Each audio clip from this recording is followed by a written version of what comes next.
আস্তে চালাও, বুঝে বুঝে চালাও।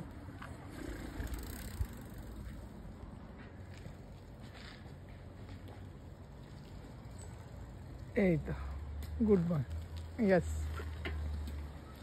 হ্যাঁ।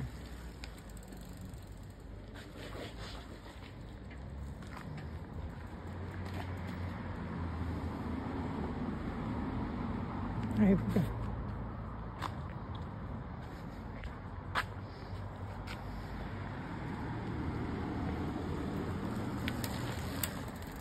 সাবধানে চালাও।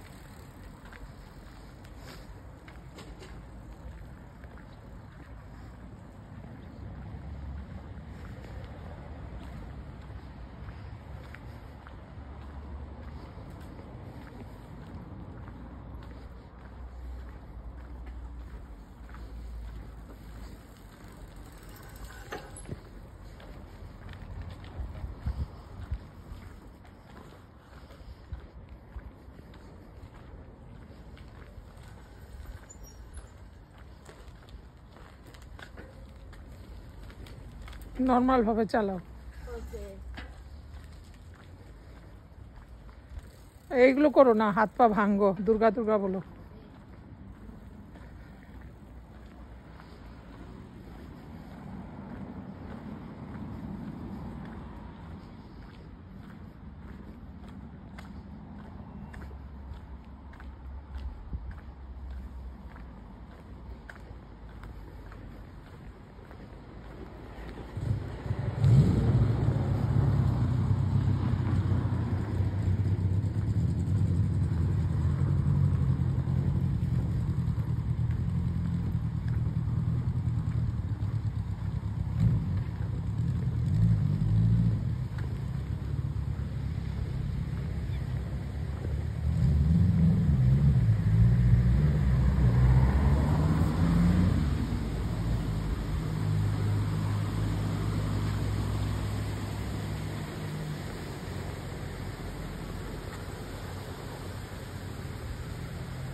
হ্যাঁ, কি গোবর? কেন গোবর? কেন, গরু কোথায়? ও মানে কি, কিসের?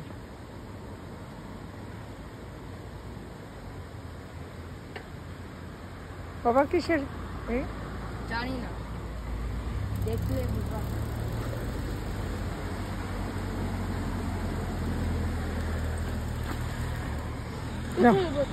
এই ওখানে আসো, হ্যাঁ ওইদিক দিয়ে। হ্যাঁ,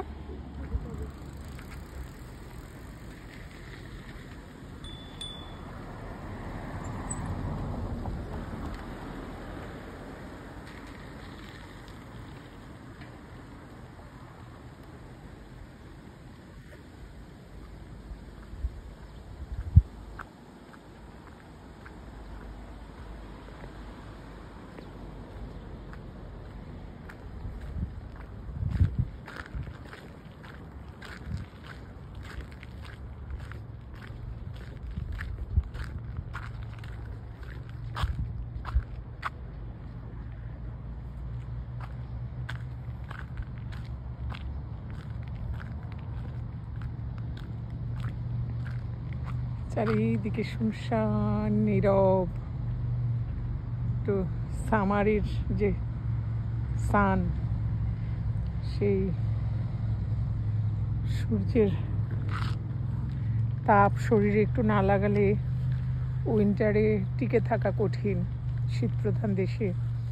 তাই একটু রোদে নিয়ে এসেছি আমার আসতে। সাবধানে সাবধানে বাবা, সাবধানে সাবধানে, সাবধান, বি কেয়ারফুল।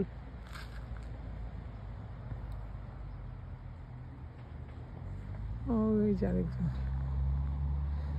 ও অদ্বৈ খুবই কেয়ারফুলি চালায়, কিন্তু অধীশ একদম ডেসপারেটলি রাইড করে সাইকেল, যার জন্য এই মাঠে ইচ্ছে হচ্ছে একদম কোনো পোশাক শরীরে না রেখে পুরো সানের নিচে, সানবাথ যেটাকে বলে, শুয়ে থাকতে।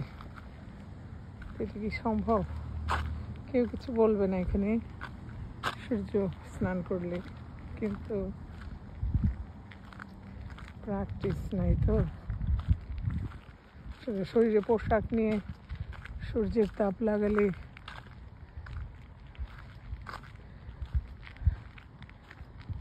মেঘে ঢাকা সূর্য যেরকম, পোশাক দিয়ে শরীর ঢেকে রেখে সূর্যের আলো লাগলে একই, ভিটামিন ডি পাওয়া যায় না।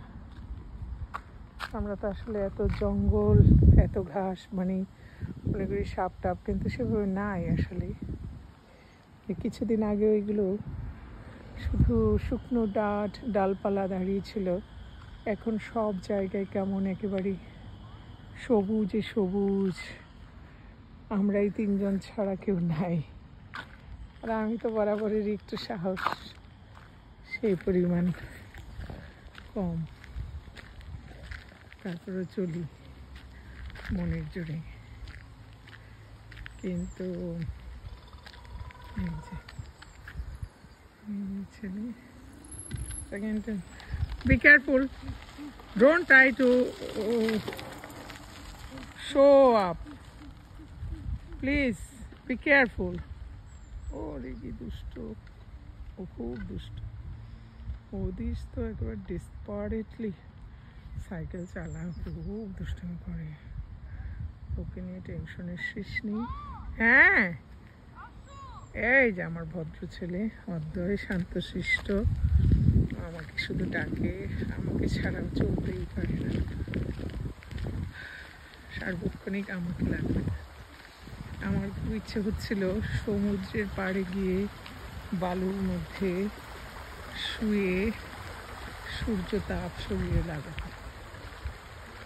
তো এখানে সমুদ্রে যাওয়ার রাস্তাটা অতটা ভালো চিনি না, তারপরও সমুদ্র সৈকত এখান থেকে খুব বেশি দূরে নয়, অতটুকু জানি। যতটা পারে খেলবে, একটু রোদ লাগাবে, আমিও দেখি কতটা সময় ওদের সঙ্গে থাকা যায়, তারপরে ফিরবো।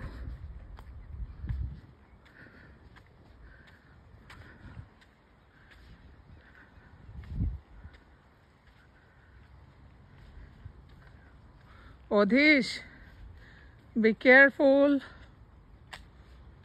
ও এগুলো হলো কি বাবা, অনেক ঘাস হয়েছে তো রাতে হয়তো, হ্যাঁ ওই যে রাতে বিভিন্ন ধরনের প্রাণী এই যে ঝোপঝাড় জঙ্গল থেকে বের হয়, ওরাই বিচরণ করে, একটু পায়খানা টায়খানা করে রাখে। লোকজন নেই তো এখন, সবাই সামারের ছুটিতে চলে গেছে না, সামার হলিডেতে, এই জন্য মা এইগুলো মনে হয়। আসলে তো গোবর কোনো প্রাণী বেরোয় আর কি, রাতের বেলায় কোনো প্রাণী বেরোয় মা। তোমরা দুই ভাই একটু খেলো, আমি তো বেরিয়েছি, একটু রোদ লাগাবো, দেখি শরীরে একটু রোদ লাগাবো মা, ভীষণ করে শরীরটাতে জয়েন্টে জয়েন্টে রোদ লাগানো দরকার। আসো, আমি এখন এখানে যতটা সম্ভব ছোট পোশাক পরে এসেছি, আরো ছোট করে নিয়ে স্কিনে রোদ লাগাবো। আসলে জীবনের বাস্তবতা হলো টিকে থাকার লড়াই। এখানে প্রকৃতির সঙ্গে, প্রকৃতির যে দান সেগুলো গ্রহণ করতে কৃপণতা করতে হয় না। হ্যাঁ রাখো, দেখে আমি এখানে একটু রোদে বসবো কোনোভাবে। হ্যাঁ বাবু রে, আমি এখানে খেলতে গিয়ে একদিন মনে আছে কেমন ব্যথা পেয়েছিলাম? ওটা তো রাতের সময়। হ্যাঁ সুন্দর সুন্দর সন্ধ্যা টন্ধা বুঝি না, একবার পড়লে তো সবসময় পড়ে না। হ্যাঁ তাহলে তুমি বলবে কেন?